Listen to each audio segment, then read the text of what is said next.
ఈ నెల 17వ తారీఖున నేను ప్రెస్ మీట్ పెట్టడం జరిగింది.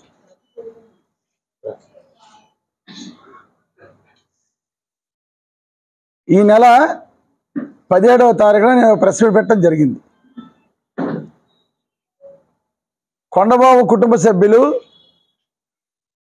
₹1 కోటి తీసుకుని గుడి కట్టామని చెప్తే 10 కోట్లు వసూలు చేసే కుటుంబం నీది అని అనబోయి ₹1 కోటి గుడి కడితే 10 కోట్లు వసూలు చేసే జాతి అని పొరపాటు నేను అనటం జరిగింది.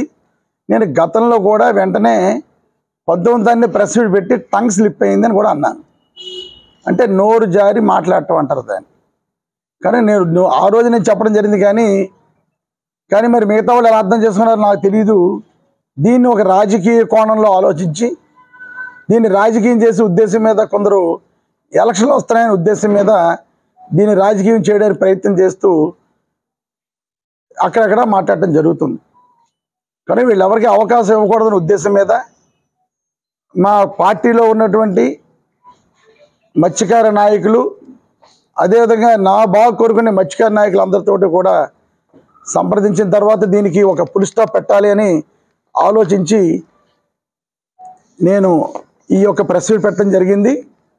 ఏదైతే 17వ తారీఖున నేను అన్న మాట ఉన్నాయో, ఎవరైతే నేను జాతిని ఉద్దేశించి అన్నానని అనుకున్నారో కానీ వాళ్ళందరికీ నేను తెలియపరిచేది ఒకటే, నేను ఆ మాటలు కావాలని ఉద్దేశపూర్వకంగా అన్న మాటలు కాదు.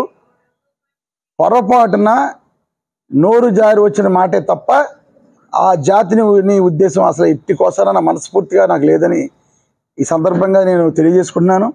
ఒకవేళ నేను అన్న మాటలకి ఎవరైనా బాధపడి ఉంటే అన్నిదా భావించొద్దని మనస్ఫూర్తి కోరుకుంటూ, నా కాకినాడ పట్టణంలో కులపరంగా కానీ జాతిపరంగా కానీ చాలా తక్కువ మంది ఉన్నవాళ్ళు. నేను 2 సార్లు పోటీ చేసి చాలా అత్యధికమైన మెజార్టీతో నన్ను గెలిపించిన భాగంలో అన్ని జాతుల వారు, అన్ని మతాల వారు, అన్ని కులాల వారు ఉన్నారు.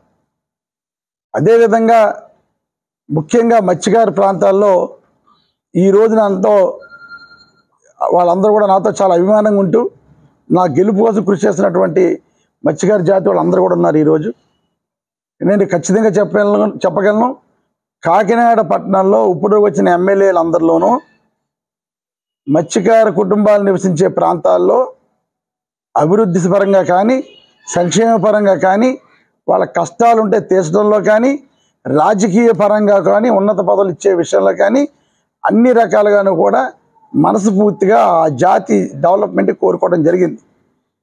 అన్నిటికంటే ముఖ్యమైనది మల్లాడి సత్యలింగ నాయకర్ గారు ఎంఎస్ఎన్ చార్టీస్ పెద్దలు స్థాపించిన వ్యక్తి.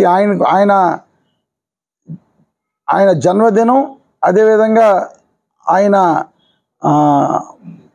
జననం మరణం 2 కూడా అఫీషియల్గా చేయాలని కౌన్సిల్లో రెజల్యూషన్ పెట్టి చేయించింది నేను. కానీ ఎప్పుడే కాదు, ఎప్పుడు ఆ జాతి నా గౌరవమే.